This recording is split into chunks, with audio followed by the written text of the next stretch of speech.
Drama திரைப்படத்தினுடைய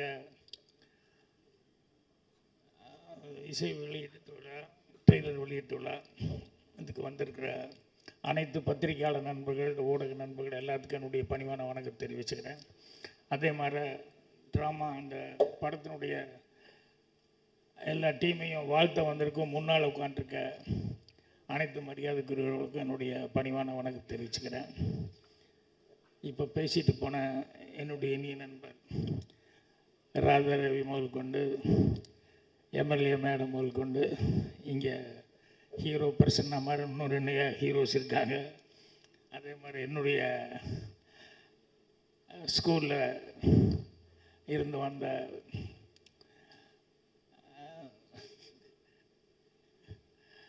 சாந்தினி முதல் கொண்டு இங்கே இருக்க எல்லா டெக்னீஷியன்ஸ் எல்லாத்துக்கும் என்னுடைய பணிவான வணக்கத்தை வந்து தெரிவிச்சுக்கிறேன். முதல்ல இளமாறன் அவர்களுக்கு என்னுடைய நன்றி தெரிவிச்சுக்கிறேன். ஏன்னா ஃபஸ்ட் டைம் இந்த படத்தை ரிலீஸ் பண்ணுறது. ஏன்னா ஒரு படம் முன்னால் பேசும்போது ராதா ரவி சொன்னார் இல்லையா, எடுக்கிறது பெருசு இல்லை, படத்தை ரிலீஸ் பண்ணுறது தான் ரொம்ப சிரமம், அதுக்கு தான் யோசிக்கணுன்ட்டு. ஸோ இந்த படத்தை ரிலீஸ் பண்ணுற மாறன் அவர்களுக்கு என்னுடைய மனமார்ந்த நன்றி தெரிவிச்சுக்கிறேன். ஏன்னா தம்பிதுரை அவருடைய அனுபவத்தில் வந்து சொன்னார், எங்கே போனாலும் யார் ஆர்டிஸ்ட்டுன்னு முதல்ல கேட்குறாங்க, படம் கதை சொல்ல போகலாம் அப்படின்னா எதுக்கு போனாலும் யார் ஆர்டிஸ்ட்டுன்னு கேட்குறாங்க அப்படின்ட்டு. ஸோ அந்த மாதிரி ஒரு சூழலில் வந்து மாறன் அவர்கள் வந்து இந்த படத்தை வந்து புதுமுகங்க தான் நடிச்சிருக்காங்க, பெரிய ஆர்டிஸ்ட் இல்லை. இருந்தாலும் இந்த படம் வந்து அவர் ஃபஸ்ட் டைம் ரிலீஸ் பண்ணுறதுக்காக அவங்களுக்கு கௌரவப்படுத்தியிருக்கிறதுக்கு என்னுடைய மனமார்ந்த நன்றியை தெரிவிச்சுக்கிறேன். அதுக்கப்புறம் வந்து எனக்கு இந்த டீமில் யாரையுமே தெரியாது. எனக்கு ஒரே ஒருத்தன் என்னுடைய மாணவன் சொல்லக்கூடிய அருண் பாரதி மட்டும்தான் எனக்கு தெரியும்.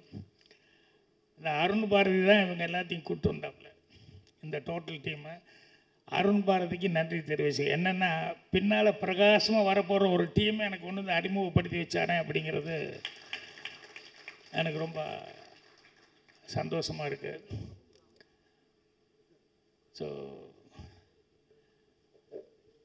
யாரும் தெரியலன்னா கூட அருண் பாரதி வந்து சாதாரணமாக வந்து அப்ளிகேஷன் அது இது எதுவும் நிற்க மாட்டாப்புல. அவனுக்கு உண்மையிலேயே நல்ல டீமு நல்லா இருக்காங்க அப்படின்னு சொல்லும்போது அவங்கள அறிமுகப்படுத்தலாம் அப்படின்னு சொல்லி கொண்டு பண்ணாப்புல. ஸோ எனக்கு அந்த ட்ரெய்லர் அதெல்லாம் பார்க்கும்போது அந்த டீமில் அவங்ககிட்ட பேசிகிட்டு இருக்கும்போது உண்மையிலேயே அவங்க நல்லா வர்றதுக்கான ஒரு பிரகாசமான வாய்ப்பு இருக்குது அப்படிங்கிறது எனக்கு உள்ளூர் அந்த ட்ரெய்லர்லாம் பார்க்கும்போது ஃபீல் ஆச்சு. அதனால் உட்காரி அருண் பாரதிக்கு நன்றி தெரிவிச்சுக்கிறேன். அப்புறம் இந்த படத்தில் வந்து கீழே ஒரு லைன் எழுதியிருந்தாங்க. வந்தோடனே சாந்தினிக்கிட்ட கேட்டேன், பெயின் நெவர் எண்ட்ஸ் அப்படின்னு சொல்லி. நான் சொன்னேன், அம்மா இதுக்கு ஆப்போசிட்டாக ஒன்று இருக்குது அப்படின்னு சொல்லி இங்கிலீஷில் என்னன்னு சொல்லி கேட்டேன். அதான் எந்த ப்ராப்ளம் இருந்தாலும் அதுக்கு ஒரு சால்வேஷனுங்கிறது ஒன்று இருக்கும், சொல்யூஷன் இல்லாத மேட்டரே கிடையாது, பிரச்சனைகளே கிடையாது அப்படின்னு சொல்லுவாங்க. அதனால் வந்தோடனே அதுதான் பார்த்தேன். என்னென்னா இன்னொருத்தருக்கு நான் முதல்ல நன்றி சொல்லிடுறேன். என்னென்னா இங்கே எவ்வளோ பேர் இங்கே உட்காந்துருக்காங்க, இங்கே எவ்வளோ பேர் உட்காந்துருக்காங்க, நடித்தவங்க வந்திருக்காங்க.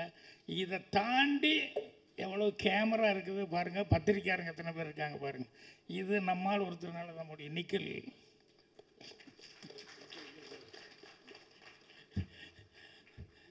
ஸோ அவரும் என்னோடய ஸ்கூல்லேருந்து வந்தாள் அப்படிங்கும்போது ரொம்ப சந்தோஷமாக இருக்குது. ஸோ நான் உண்மையிலே இவ்வளோ க்ரௌடு ஏன்னா இந்த இடத்துக்கு வந்து இவ்வளோ க்ரௌட் நான் எதிர்பார்த்துட்டு நான் வரல. அப்புறம் வந்தோடனேயுமே வந்து அதுக்கப்புறம் உள்ளே வரும்போது தான் வந்து இவ்வளோ க்ரௌடுன்னா அவங்க ஃபேமிலி, அவங்க ஃப்ரெண்ட்ஸு, இவங்க எல்லாமே ரொம்ப அதிகம் அப்படின்னு சொல்லி சொன்னாங்க. அதில் என்னென்னா தம்பித்துரை அவர் வேற ஒரு வேலை பார்த்துக்கிட்டு அதுக்கப்புறமா இதை வந்து ஃபேஷனாக அவர் மனசுக்கு ரொம்ப பிடித்த வருது அப்படின்னு சொல்லிட்டு இந்த சினிமா இருக்கிறதுனால அவருக்கு அதிகமாக உதவி அப்படிங்கிறது வந்து நண்பர்கள் அப்படிங்கிறதும் அது தெரிஞ்சுக்கிட்டேன். ஸோ அதனால தான் நிறைய பேர் அவருக்கு வேண்டப்பட்ட வெல் விஷர்ஸ் நிறைய பேர் வந்திருக்காங்க. ஸோ அவங்க எல்லாத்துக்கும் கூட நன்றி தெரிவிச்சுக்கிறேன். அதே மாதிரி விழா நாயகன்னு சொன்னால் டைரக்டரையும் சொல்லலாம், இன்னொருத்தர் வந்து மியூசிக் டைரக்டர் சொல்லலாம். ராஜ் பிரதாப் இவங்களை பற்றி ரொம்ப சிறப்பாக ஜீவிதான்னு ஒருத்தர் வந்து சொன்னாங்க. ஏன் அவங்கள கூப்பிட்டு ஒரு இது ஃப்ளவர் பொக்கே கொடுக்கல? ஏங்க நியாயமாக அவங்களையும் கூப்பிட்டு கொடுக்கணும். கொடுங்க, நான் கொடுக்குறேன். என்னென்னா அந்த படத்தை பற்றி எப்படி ஸ்டார்ட் ஆச்சு, இப்படியெல்லாம் வந்து அந்த படம் அதுக்கப்புறம் கொஞ்சம் கொஞ்சமாக இப்படி வந்துருங்க.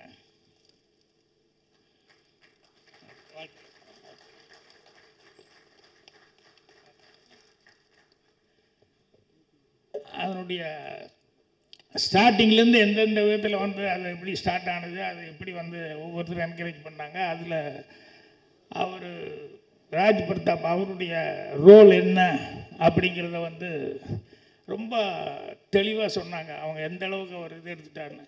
ஸோ ஒரு மியூசிக் டைரக்டராக மட்டும் இல்லை, அவர் வந்து ஏறக்குறைய ஒரு கோ டைரக்டர் மாதிரியே எல்லா வேலையும் பார்த்துருக்காருன்னு தெரியுது.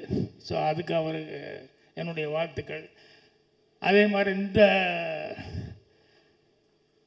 டீமில் வேலை பார்த்தவங்க எல்லாம் பேசும்போது தான் தெரியுது, ஒவ்வொருத்தர் எல்லாம் புதுசாக இருந்தால் கூட எல்லாருமே வந்து அவ்வளோ இன்வால்மெண்ட்டோடு நடிச்சிருக்காங்க. ஒவ்வொருத்தரும் அவங்களுடைய பங்கீடு இருந்திருக்கு அப்படின்னு சொல்லிட்டு. ஸோ எல்லாருக்குமே என்னுடைய மனமார்ந்த வாழ்த்துக்களை வந்து அட்வான்ஸாகவே நான் தெரிஞ்சுக்கிறேன். ஏன்னா எல்லாருமே நல்லா வரக்கூடியவங்க. ஏன்னா ஒரு படம் ஓடிடுச்சுன்னா போதும், அந்த ஒரு படத்தில் வந்து யாரெல்லாம் ஒர்க் பண்ணாங்களோ எல்லாருமே நல்லா வந்ததுக்கான வாய்ப்புகள் இருக்குது. இப்போ 16 வயதுலாம் எடுத்துட்டோம்னா அந்த டைமில் வந்து எங்கள் டைரக்டருக்கு ஃபஸ்ட்டு படம், எனக்கு அசிஸ்டன்ட் டைரக்டராக ஃபஸ்ட்டு படம். அப்புறம் அதில் வந்து எல்லாருமே அந்த நேரத்தில் பிகினிங்கில் இருந்தவங்க தான். அவர் ஸ்ரீதேவி ஆகட்டும், ரஜினி ஆகட்டும், கமல் ஆகட்டும், எல்லாருமே வந்து பிரமாதமாக வந்தாங்க. அந்த மாதிரி இந்த படம் வந்து நிறைய பேர் வர்றதுக்கான ஒரு வாய்ப்புகளை வந்து இந்த படம் வருது. ஸோ தம்பித்துரை வந்து மேலும் மேலும் சிறப்பான வந்து படங்களை வந்து கொடுக்கறதுக்கு இந்த படம் ஒரு உத்தரவாதமாக இருக்கும் அப்படின்னு சொல்லி நான் நம்புகிறேன். எனக்கு இந்த ட்ராமான்னா எனக்கு அதுதான் அப்போ தான் ஃபஸ்ட் டைம் கேள்விப்படுறேன். எனக்கு உண்மையிலே தெரியல அவர்கிட்ட என்ன ட்ராமா, என்ன மீனிங் என்னன்னு சொல்லி கேட்டேன். அவர் நினச்சிருப்பார் இவருக்கு இது கூடவா தெரியாமல் இருக்குன்னு. உண்மையிலேயே எனக்கு தெரியல, நிறைய விஷயங்கள் எனக்கு தெரியலன்னு கேட்டுருவேன். அதுக்கப்புறம் வரும்போது கூட நான் அசிஸ்டன்ட் விட்டு, தமிழில் என்னையா ஷாக்குன்னு சொல்கிறாங்க, அது சொல்கிறாங்க, இது சொல்கிறாங்க, தமிழில் என்னையா போட்டிருக்கு அப்படின்னா, அப்புறம் பாதிப்பு அப்படிங்கிற மாதிரி ஏதோ அப்படி போட்டிருக்கு அப்படின்னு சொல்லி சொன்னாங்க. ஸோ சினிமாவில் பாதிப்பு இல்லாமல் எதுவுமே கிடையாது. நான் அசிஸ்டண்ட்டுகளுக்கு கூட நான் சொல்கிறது என்னென்னா, கதை திங்க் பண்ணுறதுக்கு வந்து நீ போய் இப்படி அப்படி எல்லாம் யோசிச்சுட்டு இருக்காத. உன் மனசுக்குள்ளே உன்னை என்ன பாதித்தது சின்ன வயசுலேருந்து அதை கொஞ்சம் திங்க் பண்ண. நீ உன்னை பாதித்த விஷயங்கள் தான் உனக்கு வந்து ஒரு நல்ல கதையாக கிடைக்கும். அந்த பாதிப்பு ரொம்ப முக்கியம் அப்படிங்கிற மாதிரி சொல்லி அதைத்தான் திங்க் பண்ண அப்படின்னு சொல்லுவேன். இப்போ தம்பித்துறை அப்படிங்கிறது இவரே எனக்கு ஒரு பாதிப்பு தான். என்னென்னா ஸ்கூல் டேஸில் வந்து நான் நாடகத்தில் நடிச்சிருக்கும்போது ஸ்கூல் டே ட்ராமாவில் எங்கள் மாஸ்டர் வந்து அவருக்கு என்னை ரொம்ப பிடிக்கும். அப்போது என் கூடவே வந்து இன்னொரு பையனும் நடிச்சிட்டு இருந்தான், தம்பித்துறை அப்படின்னு சொல்லிட்டு. எங்கள் வாத்தியார் வந்து என்னை ரொம்ப பிடிச்சதுனால அடுத்தது வந்து ஸ்கூல் டே ட்ராமாவில் எனக்கு தான் மெயின் ரோல் கொடுக்கணும் அப்படின்னு சொல்லிட்டு ஒரு கதை ரெடி பண்ணார். அந்த கதை வந்து ரெடி பண்ணி அவங்க இந்த லீவு விட்டாங்க, ஆஃப் இயர்லி லீவு. இந்த 15 நாள் வேஸ்ட் பண்ணக்கூடாது அப்படின்னு சொல்லிட்டு இந்த 15 நாளில் வந்து எப்படியாவது ரிஹர்சல் எல்லாம் ஸ்டார்ட் பண்ணிடணும். ஏன்னா ஸ்கூல் டே டைம் ரொம்ப கம்மியாக இருக்குது அப்படிங்கும்போது என்னை தேடினாங்க. அப்போ அந்த நேரத்தில் வந்து நான் கோபி பக்கத்தில் வெள்ளாங்கோயில் எங்கள் அம்மா மிட்வைஃபாக ஒர்க் பண்ணிருந்தாங்க, அங்கே போயிட்டேன் லீவுக்கு. அப்புறம் வீட்டில் கேட்டிருக்காங்க. அப்போல்லாம் இந்த மாதிரி ஃபோன் எல்லாம் இருந்து டக்குன்னு கூப்பிட முடியாது. அப்புறம் வீட்டில் வந்துட்டானா 2-3 தடவை வாத்தியார் கேட்டு பார்த்துட்டு அப்புறம் கடைசியில் நான் இன்னும் வரல அப்படின்னு சொன்னோடனே அந்த ரோலுக்கு அந்த தம்பித்துறைங்கிற அந்த பையனை கொடுத்துட்டாங்க. அந்த பையனை செலக்ட் பண்ணி அவன் நல்லா நடிக்கிற பையன், என் கிளாஸ்மேட்டு.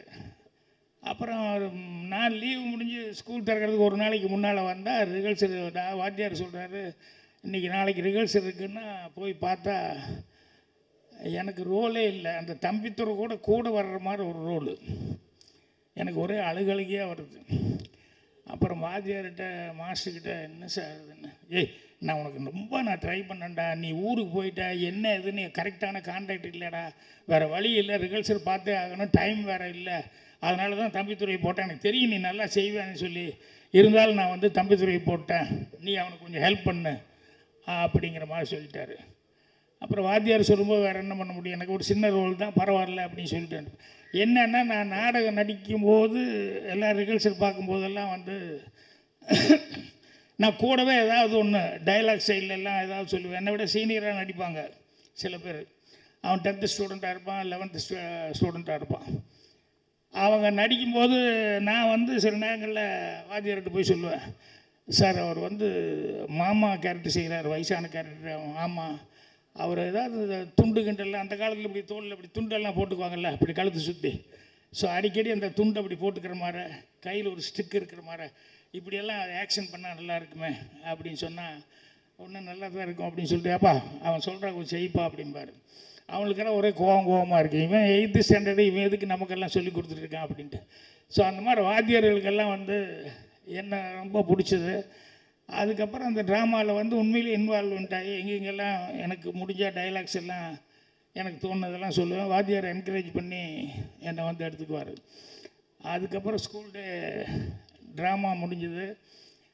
அந்த ஸ்கூல் டே ட்ராமா முடிஞ்சு அடுத்த நாள் வந்து அசம்பிளியில் எல்லோரும் வெயிட் பண்ணிகிட்ருக்கோம். எல்லோரும் வெயிட் பண்ணிட்டு ஹெட் மாஸ்டர் சின்னசாமி நாயுடு, நேற்று ஸ்கூல் டே ரொம்ப ஃபங்க்ஷன் சிறப்பாக இருந்தது, எல்லாருமே வந்தால் கலெக்டர் வந்திருந்தார், கலெக்டர் ரொம்ப அப்ரிஷியேட் பண்ணியிருந்தார்.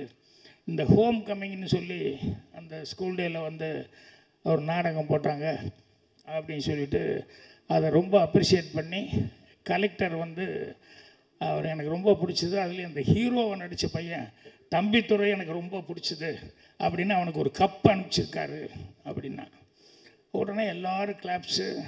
தம்பித்துறை இங்கிருந்து போய் அந்த கப்பை வாங்குகிறான் 1500 பசங்களுக்கு முன்னால். எனக்கு மட்டும் கண்ணுக்குள்ள அழுகழுகையாக வருது. என்ன சொல்கிறது இல்லை, என்னோடய ஃபீலிங்கை வந்து அங்கேயே அழுதுட்டேன். அப்புறம் வாத்தியார் வந்து அப்புறம் என்னை தனியாக கூப்பிட்டு, இல்லைடா உனக்கு வர வேண்டியது வரும், அதுக்கு டைம் இருக்கும், அவனும் நல்லா தான் பண்ணான், அதனால் பிடிச்சி. இல்லை சார், நான் இன்னும் நல்லா பண்ணியிருப்பேன், எனக்கு அதனால் தாங்கிக்க முடியல அப்படின்னு சொல்லிட்டு. ஸோ அவன் எனக்கு நல்ல ஃப்ரெண்டு தான், இருந்தாலும் அந்த ட்ராமாவில் வந்து அவனுக்கு கப்பு கிடச்சிருச்சு, எனக்கு கிடைக்கலையே அப்படிங்கிறது எனக்கு ஒரு பெரிய ஃபீலிங்காக இருந்தது. அதுக்கப்புறம் வந்து என்னுடைய அவன் நல்லா படித்து அதுக்கப்புறம் நல்ல மார்க் வாங்கணும், நல்லா வேலைக்கு சேரணும் அப்படின்னு சொல்லிட்டு அவன் கான்சன்ட்ரேஷன் பூரா அதுலேயே இருந்தது. என்னுடைய கான்சன்ட்ரேஷன் பூரா எனக்கு சினிமா விட்டால் வேறு ஒன்றும் வராது அப்படிங்கிற மாதிரி எனக்கே தெரிஞ்சிருச்சு. இதுதான் நமக்கு வரும், இதை விட்டால் நம்ம ரொம்ப கஷ்டம் அப்படின்னு சொல்லிட்டு. அதுக்கப்புறம் நான் கொஞ்சம் கொஞ்சமாக வந்து சினிமாவில் வந்தேன். அதுக்கப்புறம் எனக்கு ஃபோன் கால் வருது, பாக்யராஜ்கிட்ட கொஞ்சம் பேசுகிறேன், நான் தம்பித்துறை பேசுகிறேன் அப்படின்னு. அடே தம்பித்துறை எப்படி இருக்கேன் என்ன அப்படின்னா, அப்புறம் பேங்க்கில் வேலை பார்த்துட்ருக்கேன் அப்படின்னு சொல்லி நல்லா செட்டில்டாகி நல்லா இருக்கேன், இருந்தாலும் உன்னை பார்க்கும்போது ரொம்ப பொறாமையாக இருக்குன்னு. சரி, நானும் உன்னை பார்த்து ஒரு காலத்தில் பொறாமப்பட்டேன். இல்லை, நீ வந்து உனக்கு உண்மையிலேயே அதை விட்டால் வேறு ஒன்றுமே உனக்கு மைண்டில் இல்லை, அந்த அளவுக்கு இருந்தேன்னு எனக்கு தெரியும், நான் வந்து உன்னை பார்த்துட்டு வரணும் அப்படின்னு சொல்லிட்டு அந்த தம்பித்துறை வந்து என்னை வந்து பார்த்து பழைய இதுகளையெல்லாம் வந்து இது பண்ணிட்டான். ஸோ எனக்கு அந்த ட்ராமாவில் சொல்லி கொடுத்த அந்த டீச்சர்ஸ் எல்லாத்துக்கிட்டையும் அந்த ட்ராமாவுக்கு என்னுடைய ஆசிரியர்கள், அவங்க சண்முகமணி மாஸ்டர், சோமசுந்தரம் மாஸ்டர், இந்த மாதிரி மாஸ்டர்ஸ் எல்லாம் படத்தில் நான் பேர் வச்சுட்ருக்கிறேன்னே அடிக்கடி. அதுக்கு என்ன காரணம்னா, அவங்கெல்லாம் எனக்கு ஆரம்பத்தில் அந்த ட்ராமேட்டிக் கிளப்பில் இருந்தவங்க. ஸோ இன்றைக்கி இங்கே வரும்போது தம்பித்துறை அப்படின்னு ஒன்றுமே எனக்கு டக்குன்னு என்னோடய ஃப்ளாஷ்பேக் அதெல்லாம் மைண்டுக்கு வந்துருச்சு. அதுக்கப்புறமா இந்த டைட்டில் பாதிப்பு அப்படின்னு சொல்லிட்டு, நான் அசிஸ்டண்ட்டுக்கிட்ட கூட பாதிப்புன்னு சொல்லும்போது அதான் நான் முதல்ல சொன்ன மாதிரி வந்து உனக்கு பாதித்த விஷயங்கள் என்னென்னு பாருங்கள். இப்போ சினிமாவே எடுத்துட்டிங்கன்னா எதேதோ ஒரு பல களங்கள் இருக்குது இல்லையா, அதில் வந்து இது என்ன சேனல் என்ன அப்படி இப்படின்லாம் பார்த்தோம்னா ரிவெஞ்ச் இருக்குது, அந்த படம் இருக்குது, இந்த படம் அப்படிப்பான்.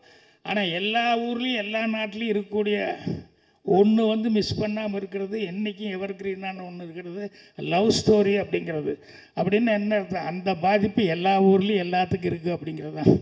அதனால தான் இன்றைக்கி வரைக்கும் வந்து எல்லா நாட்டிலையும் வந்து வர்ற படங்களில் வந்து ஃபஸ்ட்டு ஒரு சினிமாவில் வர்றவங்களுக்கும் சரி, இந்த கவிதை எழுதுகிறவனும் பாரு, முதல்ல வந்து அவன் லவ் பண்ணுறானே இல்லையா, லவ்வை பற்றி உடனே பாட்டு எழுதிடுவான்.